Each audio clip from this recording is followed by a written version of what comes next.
Hello everyone, my name is Shankamuffin for all you don't know, and welcome to my opinionated top 10 most overpowered items in OSRS.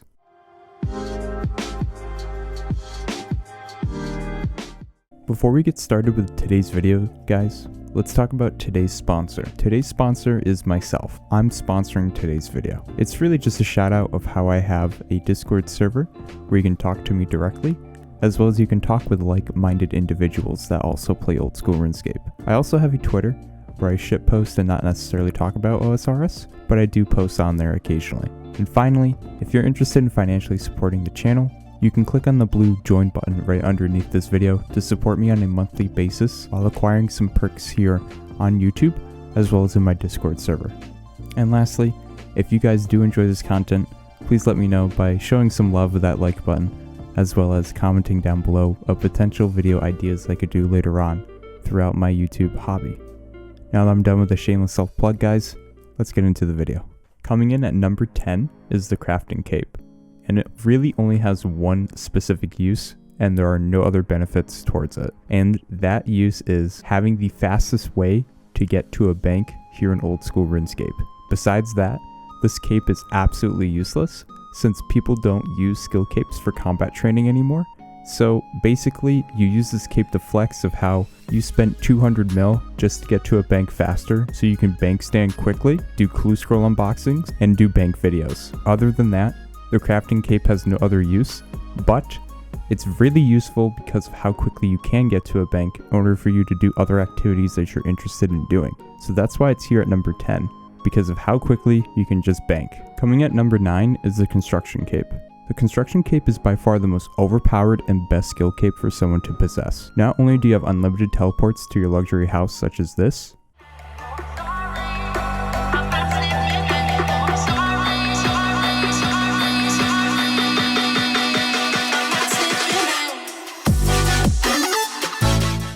but you also have access to every POH teleport in the entirety of Gillinor. You need to go to Prif for Gauntlet and Zelcano, use a construction cape. Don't worry about recharging the Elven Crystal teleport. No one gives a shit about that anymore.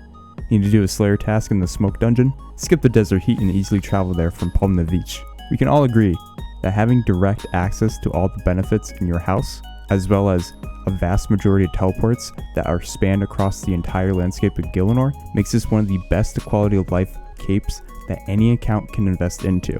Fork over that 300 mil to get 99 construction. Number 8 is Full Graceful. And Graceful is one of those additions in the early game of OSRS that changed the meta forever pertaining to any activities where you need to run around and be where you need to be. The set gives a 30% increase in run energy being restored and has a negative weight of 25 kilograms. Given how you need to train agility to obtain this, serves as a multi-purpose tool for players. You gain experience in agility, which is one of the most underrated skills in all of old school RuneScape, but through this outfit you can then train other skills more efficiently, such as runecrafting and smithing. In addition, this outfit is a staple for those doing quests, since there's always a lot of running involved as expected. One of the early game items everyone should go for, as the benefits are too good to not have. Number 7 is the Dragon Hunter Lance. To me, the Dragon Hunter Lance is one of the best multi-tool niche items that are out there for those doing late game content. It provides a 20% increase in both accuracy and damage when fighting dragons and other draconic creatures, making this an excellent weapon for Chambers of Xeric, any dragon you're fighting, as well as Wyvern. This item will hold its value because of the properties it possesses, as well as the two components needed in order to create the Dragon Hunter Lance, and that is being the Zamorakian Hasta and Hydra's Claw. In addition, the Lance is a great substitute for Crush weapon at Tecton, as well as Calphite Queen. I personally have used it at Calphite Queen, and to me, it does the job. Is it the best DPS weapon at Calphite Queen? Absolutely not. But again, this item serves as a decent amount of multiple purposes. Massive profits potentially can be made with grinding out chambers with this key upgrade, or slow and steady income for a Rune Dragon ult. Excellent item to always have in your bank, for it's probably one of the most useful items that you never really thought about until now. Coming in at number 6 is the Sanguinesti Staff. Now imagine, you have the best in slot staff, and then you combine that with having a 1 out of 6 chance of healing the player half the HP that was dealt. You combine the two, and with this creation, you have the Sanguinesti Staff. a powerful weapon that can literally be life or death depending on the situation you are in with PvM content. This weapon is used in a lot of areas of late game PvM content, notably used in Chambers of Xeric, Theater of Blood, Maging Bandos, Zolra, DKs, and staying forever at Kraken's Lair. Honestly, as someone who enjoys Chambers content a lot, one of the best investments I have ever made is the Sanguinesti staff. Well worth the price that goes along with it, because dude, this thing hits hard and it heals pretty good. It's so good. Coming up next is every Ironman's struggle for obtaining due to its extremely rare drop chance. If you're thinking of the Dragon Warhammer, then you're absolutely correct. This weapon by far is one of the biggest upgrades someone could get to make their PvM experience much more enjoyable. The special attack for the Dragon Warhammer reduces the target's current defense level by 30%, making enemies such as Ulm, Tecton, Bandos, Krilsutzeroth, Mithril Dragons, nearly every boss in Theater of Blood able to be killed as if your attacks are a hot knife on butter. This weapon absolutely possesses one of the most powerful and broken special attacks that has ever entered in old school RuneScape.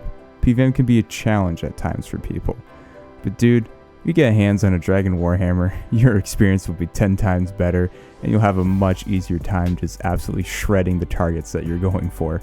Like, honestly, dude, one of the prime upgrades to just make PvM so much more fun. Number 4 goes out to the most badass looking weapon in all of old school RuneScape. The Scythe of Vitur makes it to the 4th place on this list. This weapon is powerful, and I really mean powerful. The Scythe is special due to its ability of hitting up to 3 times in a single swipe based on the size of the monster you are fighting. When the monster is a 3x3 or greater, you can hit up to 3 times. Now, if we take a look here at the POH dummy over here, let's demonstrate on how beefy this weapon is. With best in slot gear, Piety activated, and a super combat potion, my max hit is a 48. Now with the Scythe's properties, if I were to hit all 3 hits and max each hit out, you'll be dealing massive damage. With a Scythe, the second and third hit deal reduced damage. The second deals 50% of the normal, and the third deals 25% of normal. So with this info, if we take a look at the math here on screen, a Scythe's max hit is 84. 84 damage in one single swipe. Dude, that's insane. This weapon is best in slot at Theater of Blood because of the skill of all the monsters. Because of how big they are, your single swipe is going to potentially proc up to 3 times. That's a lot of damage coming out from one weapon. In addition to this, this weapon is best in slot at Grotesque Guardians, Melee Thermi, Melee Cerberus, Calphite Queen, Syrachnus, and Hespori. It's an extremely powerful weapon that top tier late stage content raiders want this with their dream build. We probably all saw this item on the list, and that would be the Toxic Blowpipe. This thing is absolutely stupid with its damage output. It's cheap to use depending on the darts that you're using. It's cheap to own in general because of how it's only 4 mil or so. And it has such high DPS, this thing shreds targets when Rigor is activated. The Toxic Blowpipe outclasses nearly every ranged weapon in the game when on rapid, due to its fast attack speed and dangerous combination of the ammo loaded into the weapon.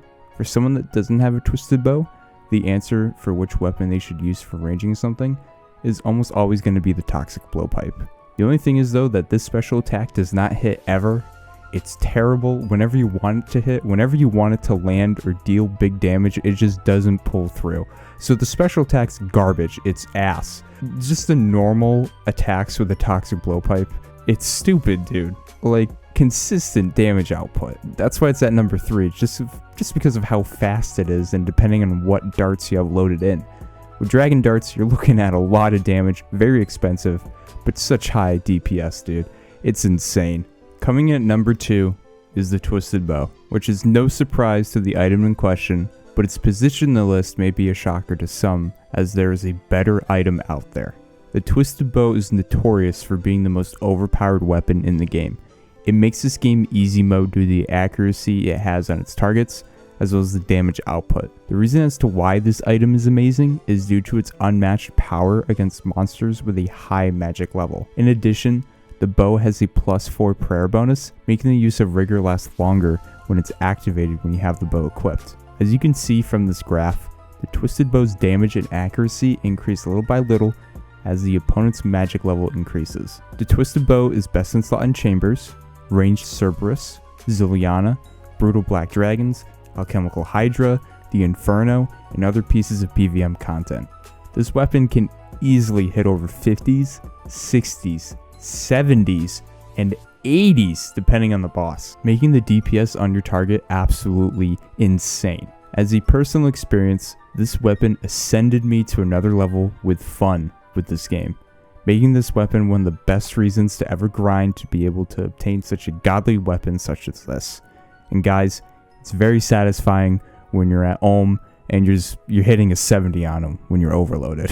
Like, it's super fun, absolutely overpowered, well worth the 1.1 billion price tag. It's super fun to use. It's just one of those weapons that you gotta go for it. For my number one spot, in my honest opinion, this is the most overpowered item in the entirety of old school RuneScape, and let me tell you why. Here's a list on what it does. So what if I told you that this item reduces your weight, acts as a holy wrench, has a stamina dose, can recover 80% of the ammo used when combined with a Vorkath head on it, has every major teleport in the game, has a +4 prayer bonus, increases crop yield from herbs by 5%, can swap out your spellbook 5 times a day, replenish your HP 2 times the normal rate, as well as it has a lot of different variations of how it looks. Guys, the number one most overpowered item in all of old school RuneScape is the Max Cape. It's because it combines 23 items into one. 23 separate items, separate properties, separate entities combined into one cape. Now, if you tell me that there's an item better than this, you're absolutely insane because, again, it's 23 items into one. In what world, in what realm, what item in old school RuneScape allows you to combine 23 items into one that is not the Max Cape? There's nothing like it out there. There's literally nothing that can compare to this thing. And this is why the Max Cape is number one in my book of how it's the most overpowered item in all of old school RuneScape, because of how it possesses 23 items into one. Now, if this video was a strict PvM related item type of list, then the Twisted Bow would have been number one by far. But because this is every single item in the game, the Max Cape by far takes the cake, as well as it looks pretty cool with a lot of different variations that it has. So guys, that's the end of this video. Hopefully you found it entertaining. I'm Shankamuffin. I'm signing out. Please enjoy this outro.